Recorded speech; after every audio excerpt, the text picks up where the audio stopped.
Hello, everyone. Happy Monday. I'm Mark Wilson.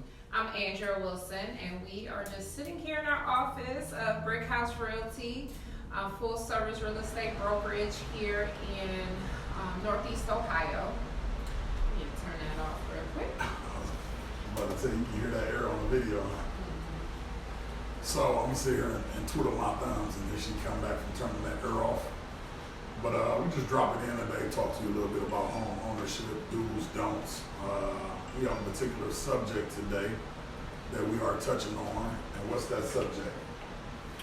All right, so we are going to cover the question of, do you think unmarried people should purchase a home together?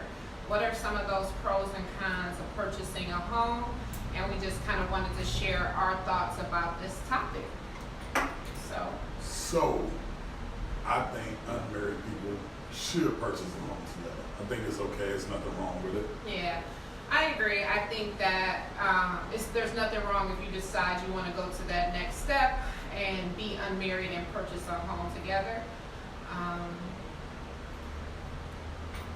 So I think it should be structured properly, and it should be purchased with plans for the future. So if you purchase the house, I believe you should put it in, maximize your possibilities in your investments. Purchase the house in one person's name, and then put both people on the deed. So only one person has the loan, but both people are on the deed, so they're protected with that house and being co-owners technically. Yeah, definitely. Sometimes one of the couples may have, or one of the individuals may have the better credit, so you may want to leave someone off. Sometimes you need both because you need that income to qualify for a higher home. So if both of you are going on the loan documents together, then both of you will be on the deed. So when it's time to sell, you don't have to worry about someone, or if you break up, I guess, should we really say, you don't have to worry about someone losing out or taking advantage of the other person.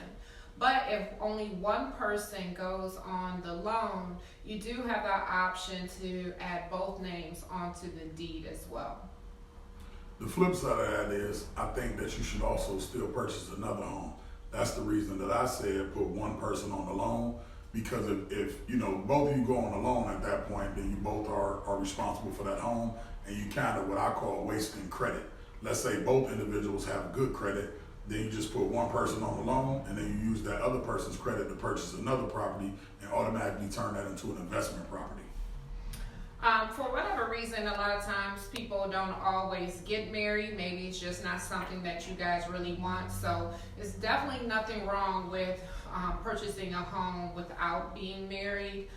If you are married, then there's definitely some benefits when you're filing taxes by having a home together. So that's definitely an option. I like what he was saying about just doing the loan in one person's name, and then that other person taking advantage of a FHA loan as well and doing a 3.5% down payment, and maybe buying a investment property for you as a rental on the side. And that could be a multifamily. That's anything 4 units and under is considered residential, and you can do an FH loan on those. Also a plus to that as well is, let's say you guys purchase that home. I know different people have different timetables in their relationship. So you purchase that home together, you may live there 5 years, 7 years, however many years together. We know a lot of times people want to spend money on the wedding, but they don't actually have the money for the wedding.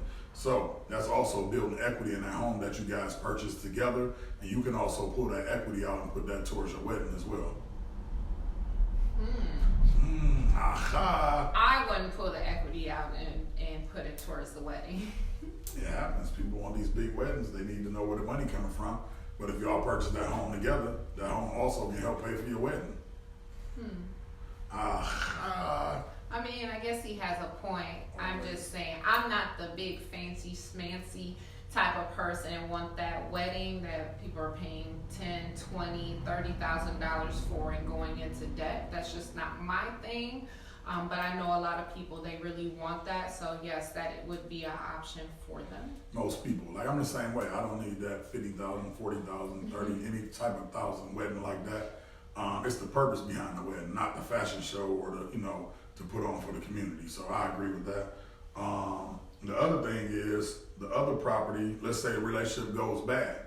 So now, once we go ahead and split this up, you've got this property maybe because it's in your name. I have my property that's in my name. So I automatically have gained equity in my property. You gain equity in that property. We could do a fair split or something like that. And then at the end of the day, I also have a place to live. If we decide who's leaving this house, I also have a place to live or a roof over my head without worrying about any of that.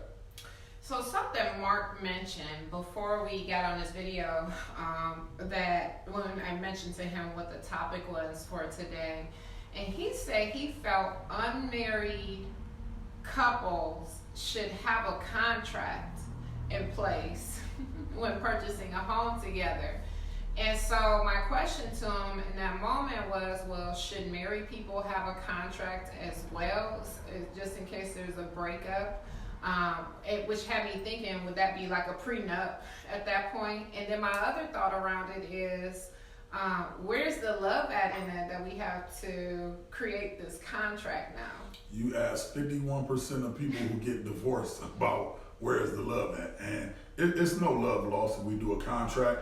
It's protection. It's a business move. The difference between a prenup and that agreement is the prenup is saying, hey, whatever I came with, you get none of.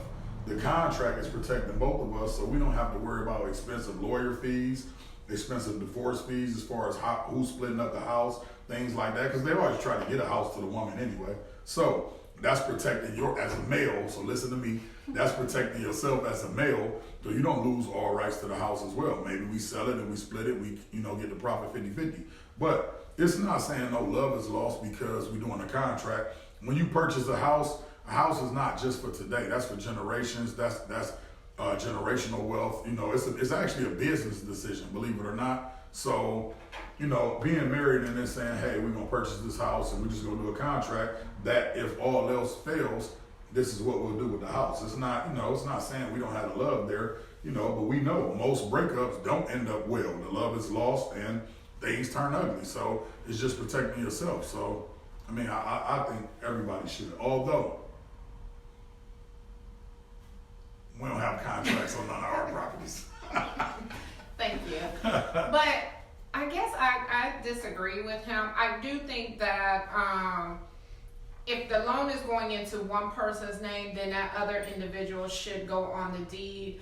I've heard of some situations where a significant other will go behind, not just in buying a home, but will go behind that other half and do some things, sell the rights to their property. But I think that, in my personal opinion, that should be the extent of that. If we are in a relationship, you should know me enough and trust me enough that, especially if we are going married or unmarried, we're going to buy a home together, we should trust that should be the furthest thing from our mind. I feel you, but you got to be a realist at the same time. Look how many people feel they know each other and trust each other enough, but they cheat on each other. And constantly and things like that. So you don't marry the person saying, oh, I know he's a cheater, she's a cheater, but I'm gonna marry him anyway. You marry thinking they're gonna do the right thing. Look how often that goes bad. So it's the same thing with the house. It's not saying you get nothing if I leave or this is gonna go bad, but let me protect myself. So you think people should have a prenup then? It's not a prenup. But I'm saying though, so you agree, you think people should have a prenup? Because that's a contract. But that's a different circumstance. That's saying what I come to the marriage with, I keep, you keep what you came with. But you can write the prenup however you want. You can say, I'll give you X amount if this breaks up, or we'll split the house. No, I'm not saying. Well, I'll say this. Let's say this. Let's say I was absolutely filthy wealthy, right? I would do a prenup. Period. I would do a prenup. So does it make a difference if you've known your, wife, I don't know, we'll say you were an athlete and you've known your wife prior to becoming, prior to college, high school, you were together, will you still feel that same need? If we built this wealth or accumulation together, or you were with me while I was building this wealth, then I don't think you should leave with nothing. I think 50-50 is a little extreme, to say give somebody 50-50, because at the end of the day, it's not saying you weren't there in my corner, but let's say you said athlete. I put in all the hard days at work, at the gym, at the field, at the court, at whatever goes into that, and my body will also pay the sacrifice. At the end of the day, all of that stress and strain that you put on your body as an athlete, it will take a toll one day. Michael Jordan walks that way for a reason. You know, other athletes have, you know, you even see now, LeBron is actually technically still young. He's going into his 17th year in his career, but you see right after games, he got to strap ice to his knees, things like that. You know, I ain't seen Savannah shoot the basketball. I ain't seen her. Now, the family life is something different, but his professional life is something different as well. So I'm gonna say this: if LeBron and Savannah got divorced, I absolutely think she's entitled to some of that money. She's sacrificed, she's traveled, she moved from Cleveland to Miami, and so on. Now Notice in he LA. says some of that money. Some of that money, not 50% though. No, not 50%. So you've earned it though. You've earned it through this long, hard fight with me, but not 50%. Nothing. Not 50%. No. I definitely agree that she would be entitled to some money. Indeed. I can't say I'm not a greedy type person. I just want to be able to survive. Hold on. You saying that, but we had a debate about Bezos and his wife, his ex-wife. Right. I'm getting to my true feeling about this. Okay, go ahead. I'm not saying 100% that it's 50-50, like that would be unfair. How much did she get? I don't remember. I have my phone on me now. Anyway, to give her however many billions that she got, but was the point absolutely is, ridiculous. but I can't remember. I think she was even part owner in that company as well. And you may be correct with the bookstore portion. You may be correct. I don't know. But I guess that might my be a point little different is, story, though. people try to minimize the fact that, especially if you're a woman and you're staying home with the kids, guys will try to minimize that as if you only did this. Sometimes that's the only option, especially if you have kids. You don't want just anyone coming to your home watching your kids. Actually, in fact, a lot of times, women will aspire to do more or be more, but they can't because they are stuck with the kids attached to their hip, and I think men take that for granted a lot of times. I mean, it's also a man factor, though. As a man, you want to be a provider. So, at the end of the day, you don't really. Well, I know myself. If I had that type of money, I don't want you to lift a finger at all. I don't want you to work. That's part of me being a man, me being a king. I don't want my queen out there working. That's where all of some of that other stuff comes. It's not just time. I don't want you cooking. I don't want you cleaning. Also, that's where the maids, the chefs, the this, the that. We just enjoy this, travel the world together, and all of that at that point. But then, and a lot of times, while you're traveling the world and I'm back home, the male will be out entertaining other females. It's a whole nother conversation. But I'm saying, but now when it's time you're looking for a divorce, now the woman is stuck like, oh my God, like you don't want to give me half. Not half. Not half. Okay, well. So, like I said, put the property in one person's name. The other person still purchase a property and make sure that's an income property. The property that's income, while y'all together, you split that. That's both of y'all profit and money at the same time. So it's not just his because he got the investment property in his name. So that's y'all money at that point. Any equity that's in the other house, that's y'all money at that point. But that's something that y'all absolutely built together. So as the contract, I just think to simplify it, it's no love lost. Yeah, we married, but we're gonna purchase this next property here. Let's put this contract in the event that this goes wrong. We split it 50-50, we sell it or whatever, we collect the profits 50-50 or any of that. But it's nothing wrong with that though. So you can have a couple different points of views on this, but definitely there's nothing wrong if you want to purchase a home while being unmarried. You just want to make sure that both parties are protected in there. You understand and communicate as a couple of what your short-term and long-term goals are with this particular property, and consider the fact that if the loan goes in one of your names, there is still another FHA loan available for the other party to purchase a investment property of 4 units or less, so you can have tenants, create some additional income for you and the family for the future. But if you want to learn more about this, we are happy to talk to you. You can call our office at 216-220-7886. Hopefully this will give you some options, something to think about, and hopefully we will hear from you. Talk to you soon. All right. Have a good day, guys. Do that contract. Even if you married. Don't listen to him. Even if you married. Do what's best for you. Fellas, especially, do that contract in court and get the short end. Whatever. Peace.